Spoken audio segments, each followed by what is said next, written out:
साथियों नमस्कार। आप सब देखना शुरू कर चुके हैं बीपी सिन्हा की चौपाल। मित्रों, पिछले दिनों संसद में मोदी जी ने एक भाषण दिया था कांग्रेस के ऊपर में कि आने वाले वक्त में हार्वर्ड जैसे यूनिवर्सिटी ये रिसर्च करेंगे कि कांग्रेस का उत्थान कैसे हुआ था और पतन कैसे हो गया। वो कहते हैं ना कि जब नाश मनुष्य पे छाता है, पहले विवेक मर जाता है। कुछ ऐसी ही स्थिति कांग्रेस पार्टी की रही। विवेक शून्यता की स्थिति के कारण अविवेकपूर्ण निर्णय लेते लेते कांग्रेस आज रसातल में चली गई। जन भावना क्या है, जनता की इच्छा आकांक्षा क्या है, जनता से जुड़ाव क्या होना चाहिए, ये सब बातों से कोसों दूर रही कांग्रेस और अपने पुराने ढर्रे पे चलती रही। आज की राजनीति बिल्कुल बदल चुकी है, पर कांग्रेस बदलने के लिए तैयार नहीं है, जिसके कारण आज कांग्रेस की ये दुर्दशा हो गई। अब मित्र स्थिति ये है कि कांग्रेस ने मोदी का विरोध करते करते राष्ट्र का भी विरोध कर दिया और प्रभु श्री राम का भी विरोध कर दिया। अब आप तो जानते हो ना कि हिंदुस्तान के कण कण में प्रभु श्री राम बसते हैं, जन जन में श्री राम बसते हैं। सोते जागते उठते बैठते मरते हर समय प्रभु श्री राम ही राम है। अब जैसे कोई रास्ते में मिला तो राम राम जी हो गया, कोई गंदा चीज देखा तो हे राम राम राम कर दिया, कुछ आश्चर्यजनक चीज देखा तो हे राम कर दिया, कोई मर गया है तो लाश भी जा रहा है तो वहां भी राम है, राम नाम सत्य है का नारा बुलंद करते हुए जा रहा है लोग। तो कहने का मतलब है कि भारत की जीवनचर्या में राम शामिल है।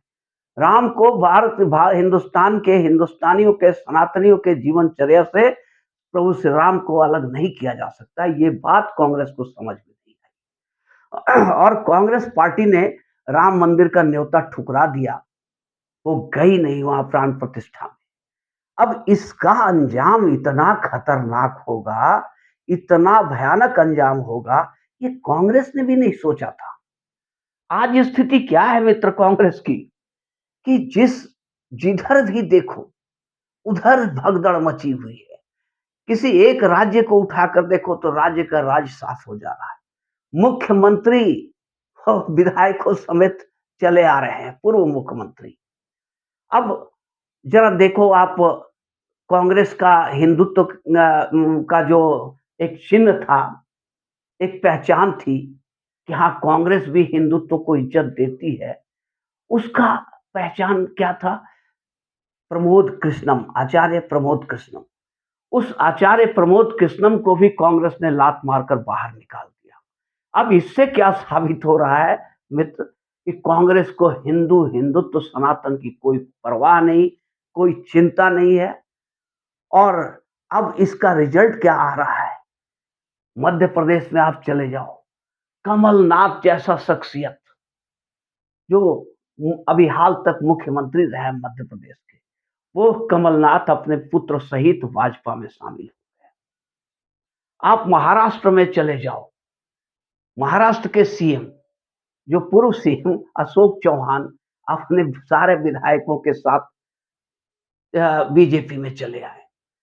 वहां आप देखोगे कि एनसीपी टूट गई, आपका शिवसेना टूट गया। उद्धव ठाकरे भी अब पसोपेश में पड़े हुए हैं कि जाए तो जाए कहां, क्योंकि उनका जो बेसिक चीज है वो हिंदुत्व ही था, पर वो जो इन लोगों के चक्कर में फंस गए हैं, अब उन्हें समझ में आ रही है, तो वो सिग्नल देना शुरू कर दिए हैं। सॉरी। नीतीश कुमार जी तो घुटे हुए राजनीतिज्ञ हैं, काफी एक्सपीरियंस्ड अनुभवी मैच्योर्ड राजनीतिज्ञ हैं। उन्होंने हवा के रुख को भांप लिया कि राम मंदिर के उद्घाटन के बाद जो माहौल बना है पूरे भारतवर्ष में, वो सिर्फ और सिर्फ भाजपा के पक्ष में है और उस आंधी में सभी दल उड़ जाएंगे।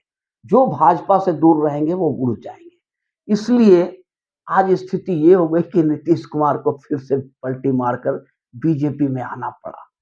तो मित्र, ऐसे मिलिंद देवड़ा से लेकर के न जाने कितने कांग्रेस के बड़े बड़े नेता हैं जो आज कांग्रेस छोड़ करके बीजेपी की तरफ भाग रहे हैं। कांग्रेस का राज सूना पड़ता जा रहा है, कहीं कुछ नजर नहीं आ रहा है। जो बचे हुए हैं कांग्रेस में नेता, वो भी अपने पर तौल रहे हैं भागने के लिए कि एक मौका मिले। सब सब जुगाड़ में है, जिसको भी एक मौका मिल जाए वो भाग लेगा। कौन भागेगा? कौन भाग रहा है? जो कद्दावर नेता है, जो जमीन से जुड़े हुए नेता हैं, जिनकी जिनके पास पावर है, जनता का समर्थन है, ऐसे नेता कांग्रेस से निकल के भाग रहे हैं। अब ये नेता जो जयराम रमेश टाइप के नेता है, जो अपनी एक लोकसभा की सीट भी नहीं जीत सकते हैं, इनको पूछेगा कौन और ये जाएंगे कहाँ?